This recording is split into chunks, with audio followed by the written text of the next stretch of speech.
मुजफ्फरपुर के कुढ़नी प्रखंड के किनारू पंचायत गांव में ग्रामीण चिकित्सक के रूप में जाने जाते हैं और जागरूकता करते रहते हैं।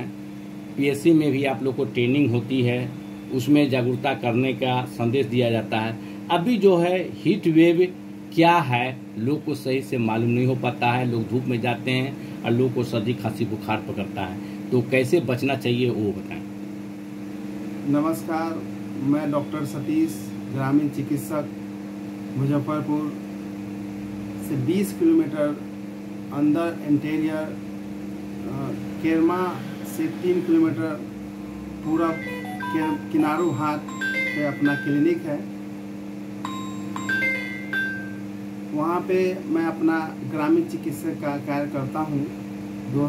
पिछले 3 साल से अपना क्लिनिक रन कर रहा है। हम पीएससी से जुड़े हुए हैं।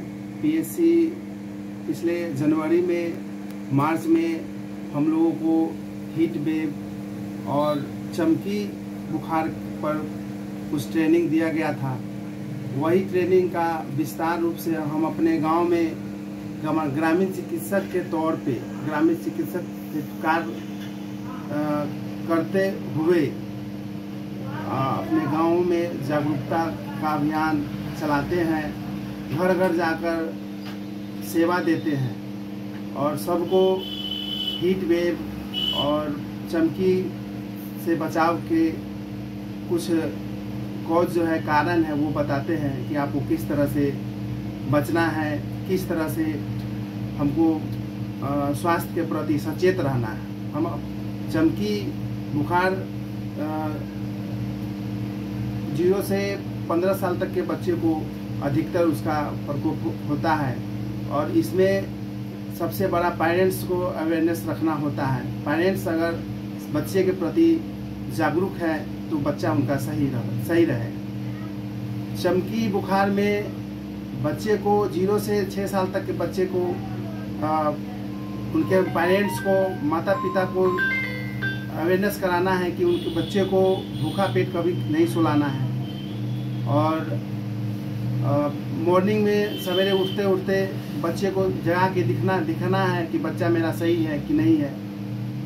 अगर इसके बावजूद अगर किसी तरह का लक्षण उसमें दिखाई दे रहा है, जैसे कि चमकी बुखार में लक्षण होता है तेज बुखार आना, उल्टी आना और बच्चा सुस्त हो जाता है, तो ये तीनों लक्षण को आप अपने गार्जियन को, पेरेंट्स को बताते हैं कि अगर इस तरह का 3 लक्षण दिखाई देता है तो उसको अपने नज़दीकी पीएससी, नहीं तो केजरीवाल, नहीं तो मेडिकल कॉलेज है, अपना सेंटर बना है चमकी बुखार से बचने के लिए। सदर अस्पताल में भी ऐसे बच्चों को भर्ती किया जाता है। और हम लोग जहाँ तक कि हो पैरासीटामोल का घोल, पैरासीटामोल का टैबलेट, पैरासीटामोल सस्पेंशन पिला करके बुखार को बैलेंस करते हैं और इतना जागरूक करके समाज में अपना कार्य कर रहे हैं। अभी सावन मतलब कि जैसे महीना आने वाला है और सावन महीना में अक्सर मतलब कि कमारिया भाई बहन और माताओं मतलब कि जाते हैं और डाक बम और लोकल मतलब कि जाते हैं, बम जाते हैं, और उसमें कैसे बचना चाहिए। और चूँकि गर्मी का मौसम रहता है, बरसात मतलब कि चल जाता है, तो उसमें कैसे बचना चाहिए, क्या खान पीन करना चाहिए वो बताएं। इसमें सबसे बड़ी हीट वेव से बचने के लिए आप पर्याप्त मात्रा में पानी पिए, क्योंकि हमारे शरीर में गर्मी के दिनों में होता क्या है कि हम अपने काम में व्यस्तता के कारण या कहीं जाने में व्यस्त हैं, उसके वजह से हम लोग पानी सही ढंग से नहीं पी पाते। पानी जो वाटर लेवल है शरीर का, उसको कंसंट्रेशन बनाए रखने के लिए हमको पानी सबसे अति आवश्यक है। पानी तुरंत बार बार पीना है, पानी अपने थैला में लेकर चलना है अगर कहीं जा रहे हैं, कहीं टूर का प्लानिंग कर रहे हैं। और उस घर से निकलने से पहले ये देखना है कि अगर ज़्यादा गर्मी है तो कुछ उससे बचने के लिए पानी तो अनिवार्य है ही, उसके साथ साथ आप उजला गमछा हो वो भी लेके चले और पूरा परिपूर्ण रूप से घर से निकले कि हम फुल रूप से पानी पिए हुए हैं और हम मतलब फुल तैयारी में चलना है। और उसके बाद अगर उसके बावजूद भी हीट का प्रकोप अगर आता है, काम है तो काम करना ही है, ज़रा है तो ज़रा ज़रा लगेगा ही, गर्मी है तो गर्मी लगेगा, उसमें भी काम करना है। तो वो हीट वेव को मतलब नज़र रखते हुए हम लोगों को पानी पर विशेष तरह का ध्यान देना है। ORS का घोल पीना है, ORS पीना है, या लिक्विड हमारे मार्केट में आता है, रियल गोल्ड है, जूस वगैरह।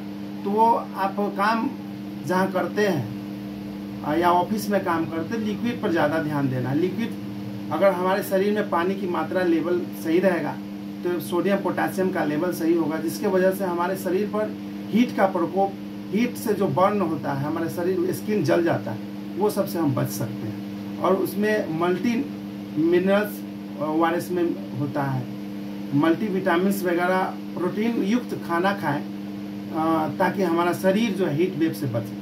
इस सावन महीने का जो बम जाते हैं, डाक बम, लोकल बम जाते हैं, तो उसमें बहुत कष्ट होता है हम लोग को। और मतलब क्या खान पीन रखना चाहिए, कैसे बचना चाहिए, मतलब कि गर्मी के मौसम में, बरसात में भी रहता है। सर इसमें सबसे अहम बात यह है कि कांवड़िया लोग यहाँ से जब चलते हैं तो भूखा पेट जाते हैं, तो उसमें भी सबसे अहम भूमिका वाटर का है, पानी का है।